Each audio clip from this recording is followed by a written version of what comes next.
Hi friends, ನಾನು ನಿಮ್ಮ ವೀರೇಶಗೌಡ. ನಮ್ಮ ಸ್ಪರ್ಧಾ ಚೇತನ ಅಥವಾ ವೀರೇಶಗೌಡ ಯೂಟ್ಯೂಬ್ ಚಾನಲ್ಗೆ ಇನ್ನೂ ಯಾರು ಸಬ್ಸ್ಕ್ರೈಬ್ ಮಾಡ್ಕೊಂಡಿಲ್ಲ ಅವರು ಈ ಕೂಡ ಸಬ್ಸ್ಕ್ರೈಬ್ ಮಾಡ್ಕೊಳ್ಳಿ. ಇದೀಗ B.Edನ ಮೊದಲ ಸುತ್ತಿನ ಡಾಕ್ಯುಮೆಂಟ್ ವೆರಿಫಿಕೇಷನ್ ಲಿಸ್ಟನ್ನು ಪ್ರಕಟಗೊಂಡಿದೆ. ಅದರಲ್ಲಿ ನಿಮ್ಮ ಹೆಸರು ಯಾರದ್ದು ಹೆಸರಿದೆ ಅವರೆಲ್ಲರೂ ಹೋಗಿ ಡಾಕ್ಯುಮೆಂಟ್ ವೆರಿಫಿಕೇಷನ್ ಮಾಡಿಸ್ಕೊಳ್ಬೇಕಾಗ್ತದೆ.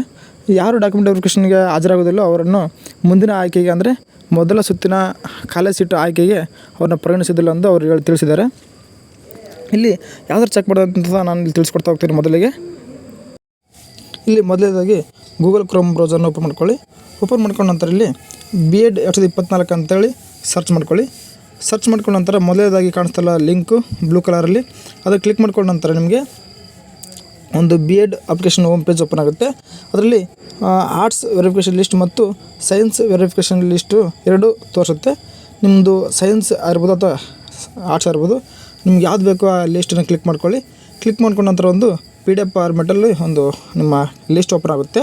ಅದರಲ್ಲಿ ನಿಮ್ಮ ನೇಮ್ ಯಾರ್ಯಾರ್ದು ಹೆಸರು ಬಂದಿರುತ್ತೋ ಅಂದರೆ ಈ ಕಟ್ ಆಫ್ ಎಲ್ಲಿ ತಳಿರುತ್ತಲ್ಲ ಆ ಪರ್ಸೆಂಟೇಜಲ್ಲಿ ಅಷ್ಟು ಯಾರ್ಯಾರಿಗೆ ಅವ್ರು ಮಾತ್ರ ಇಲ್ಲಿ ತೋರಿಸಿರುತ್ತೆ. ಮತ್ತು ಕೆಲವೊಬ್ರು ಗೊಂದಲ ಆಗಬೇಕಾಗ ಅಂದ್ರೆ ಸಮಸ್ಯೆ ಇಲ್ಲ. ಇಲ್ಲಿ ನಂದು ಹೆಸರು ಬಂದಿಲ್ಲ, ನೇಮ್ ಬಂದಿಲ್ಲ ಅಂತ ಕೆಲವೊಬ್ಬರು ತೊಂದರೆ ಪಟ್ಟಿರ್ತಾರೆ. ಅದರಲ್ಲಿ ಅವ್ರು ನಿಮ್ಮ ಪರ್ಸೆಂಟೇಜ್ ಎಷ್ಟಿರುತ್ತೋ ಅಷ್ಟು ಕ್ಯಾಟಗರಿ ವೈಸು ಡಾಕ್ಯುಮೆಂಟ್ ವೆರಿಫಿಕೇಷನ್ ಲಿಸ್ಟನ್ನು ಬಿಟ್ಟಿರ್ತಾರೆ. ಅದರಿಂದ ಮುಂದಿನ ಡಾಕ್ಯುಮೆಂಟ್ ವೆರಿಫಿಕೇಷನ್ಗೋಸ್ಕರ ನೀವು ಕಾಯ್ಬೋದು. ಇಲ್ಲಿ ಮೊದಲನೇದಾಗಿ ಆರ್ಟ್ಸ್ ವೆರಿಫಿಕೇಷನ್ ಲಿಸ್ಟ್ ಬಿಟ್ಟಿದ್ದಾರೆ. ಅಂದರೆ ನಿಮ್ಮ ಜೆಂಡರು, ನೇಮು ಹಾಗೂ ನಿಮ್ಮದು ಡಯಟ್ ಸೆಂಟರ್ ಯಾವುದಾಗಿರುತ್ತೋ ಆ ಡಯಟ್ ಹತ್ರ ನೋಡಲ್ ಸೆಂಟ್ರು ಮತ್ತು ನೀವು ವೆರಿಫಿಕೇಷನ್ ಲಿಸ್ಟಿಗೆ ಯಾವತ್ತು ಹೋಗ್ಬೇಕಂತೇಳಿ ಡೇಟು ಸಮೇತ ಇಲ್ಲಿ ಅಪ್ಲೋಡ್ ಮಾಡುತ್ತಾರೆ. ನೋಡಿಕೊಂಡು ನಿಮ್ಮ ಯಾವತ್ತು ಯಾವ ಕ್ಯಾಟಗರಿಗೆ ಅಥವಾ ನಿಮ್ಮ ಆರ್ಟ್ಸ್ ಇರ್ಬೋದು ಅಥವಾ ಸೈನ್ಸ್ ಇರ್ಬೋದು, ನಿಮ್ಮ ಡಯಟ್ ಅಥವಾ ನೋಡಲ್ ಸೆಂಟರ್ ಯಾವುದೇ ಇರುತ್ತೋ ಅಲ್ಲಿಗೆ ಡೇಟ್ ಹಾಕಿರ್ತಾರಲ್ಲ ಆ ಡೇಟ್ ಪ್ರಕಾರ ನೀವು ಡಾಕ್ಯುಮೆಂಟ್ ವೆರಿಫಿಕೇಷನ್ಗೆ ಹೋಗಬೇಕಾಗ್ತದೆ. ಅಂದರೆ ಇಲ್ಲಿ ಒರಿಜಿನಲ್ ಡಾಕ್ಯುಮೆಂಟ್ಸ್ ಎಲ್ಲವನ್ನು ನೀವು ಕ್ಯಾರಿ ಮಾಡಬೇಕಾಗ್ತದೆ. ಅಂದರೆ ಪ್ರತಿಯೊಂದು ಕೂಡ ಇಲ್ಲಿ ಒರಿಜಿನಲ್ ಡಾಕ್ಯುಮೆಂಟ್ಸ್ ಇಲ್ಲಿ ಕಂಪಲ್ಸರಿಗೆ ಬೇಕಾಗುತ್ತಾ ಇರುತ್ತದೆ. ಆದರೆ ನೀವೆಲ್ಲ ಡಾಕ್ಯುಮೆಂಟ್ಸ್ನ ಸೆಟ್ ಮಾಡಿಕೊಂಡು 21 ತಾರೀಕಿಗೆ ನಿಮ್ಮ ಡಯಟ್ ಅಥವಾ ನೋಡಲ್ ಸೆಂಟ್ರಿಗೆ ಹೋಗಬೇಕಾಗುತ್ತದೆ. ಇಲ್ಲಿ ನಾನು ಸೈನ್ಸ್ ಲಿಸ್ಟ್ ಕೂಡ ಓಪನ್ ಮಾಡಿದ್ದೀನಿ. ಅದೇ ರೀತಿ ಆರ್ಟ್ಸ್ ಸೈನ್ಸ್ ಎರಡೂ ಒಂದೇ ರೀತಿ ಇರ್ತವೆ. ಇಲ್ಲಿ ನೋಡ್ಕೊಳ್ಳಿ, ಸೈನ್ಸು ಅಂದರೆ ಯಾರು ಅಪ್ಲೈ ಮಾಡಿರ್ತಾರೆ ಅವರೆಲ್ಲರೂ ಇಲ್ಲಿ ಲಿಸ್ಟ್ ಬಂದು ನೇಮ್ ಇರುತ್ತೆ. ಮತ್ತು ನೀವು ಆರ್ಟ್ಸ್ನವ್ರು ಹೋಗಿ ಸೈನ್ಸಲ್ಲಿ ಹೋಗಿ ಆರ್ಟ್ಸಲ್ಲಿ ನೇಮ್ ಹುಡುಕಿದರೆ ಸಿಗಲ್ಲ. ಅದರಿಂದ ನೋಡಿಕೊಂಡು ಸೈನ್ಸ್ ಕ್ಯಾಟಗರಿ ಇರೋ ಸೈನ್ಸ್ ನೋಡ್ಕೊಳ್ಳಿ, ಹಾಗೂ ಆರ್ಟ್ಸ್ನವರು ಆರ್ಟ್ಸ್ ನೋಡಿಕೊಂಡು ನಿಮ್ಮ ಡಯಟ್ ಸೆಂಟ್ರು ಮತ್ತು ನಿಮ್ಮ ಡೇಟ್ ಯಾವತ್ತು ಬಂದಿದೆ ಡಾಕ್ಯುಮೆಂಟ್ ವೆರಿಫಿಕೇಷನ್ಗೆ ಅಂತೇಳಿ ನೇಮ್ ನೋಡಿಕೊಂಡು ಚೆಕ್ ಮಾಡಿಕೊಂಡು ಈ ಡಾಕ್ಯುಮೆಂಟ್ ವೆರಿಫಿಕೇಷನ್ ನೀವು ಸಂಪೂರ್ಣವಾಗಿ ಮುಗಿಸಿದ ನಂತರ ಮೊದಲ ಸುತ್ತಿನ ಆಯ್ಕೆಯನ್ನು ಅಂದರೆ ಮೊದಲ ಸುತ್ತಿನ ಸೀಟ್ ಹಂಚಿಕೆಯನ್ನು ಕಾಲೇಜ್ ಲಿಸ್ಟ್ ಬಿಡ್ತಾ ಹೋಗ್ತಾರೆ. ಇಲ್ಲಿ ಎಲ್ಲರದ್ದು ಯಾರ್ದು ಡಾಕ್ಯುಮೆಂಟ್ ವೆರಿಫಿಕೇಷನ್ ಆಗಿರುತ್ತೋ ಅವರಿಗೆ ಮುಂದಿನ ಬಾರಿ ಇದು ಬಿಡ್ತಾರೆ, ಅಂದರೆ ಸೀಟ್ ಮ್ಯಾಟ್ರಿಕ್ಸ್ ಅಂತೇಳಿ. ಅಂದರೆ ಯಾವ ಕಾಲೇಜಲ್ಲಿ ಸೀಟ್ ಇದಾವೆ ಅಂತ ಬಿಡ್ತಾ ಹೋಗ್ತಾರಲ್ಲ, ನೀವು ಪುನಃ ಕಾಲೇಜ್ ಆಪ್ಷನ್ ಎಂಟ್ರನ್ನ ಮಾಡ್ಕೊಳ್ಬೋದಾಗಿರ್ತದೆ.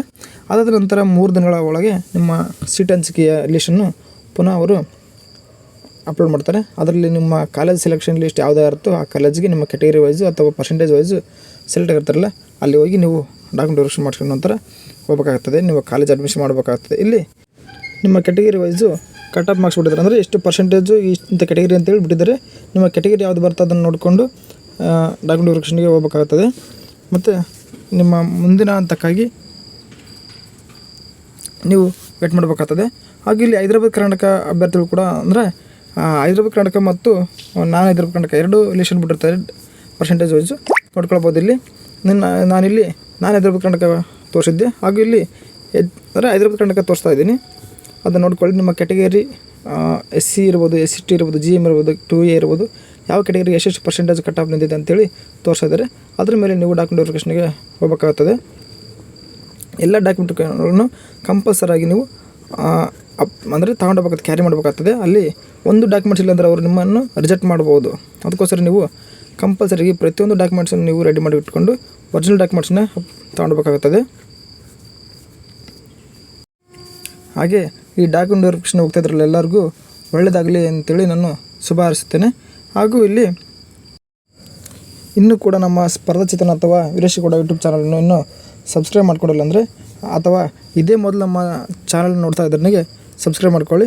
ಹಾಗೆ ವಿಡಿಯೋ ಇಷ್ಟ ಇದ್ದರೆ ಲೈಕ್ ಮಾಡಿ ಮತ್ತು ನಿಮ್ಮ ಫ್ರೆಂಡ್ಸ್ಗೆ ಶೇರ್ ಮಾಡಿ. ಹಾಗೆ ಇನ್ನು ಮುಂದಿನ ಮೊದಲ ಸುತ್ತಿನ ಸೀಟು ಹಂಚಿಕೆ ಪ್ರಕ್ರಿಯೆಯನ್ನು ನಾನು ಈ ವಿಡಿಯೋದ ಮೂಲಕ ತಿಳಿಸ್ತಾ ಹೋಗ್ತೀನಿ. ಅಲ್ಲಿವರೆಗೂ ಎಲ್ಲರಿಗೂ ಧನ್ಯವಾದಗಳು. Thank you.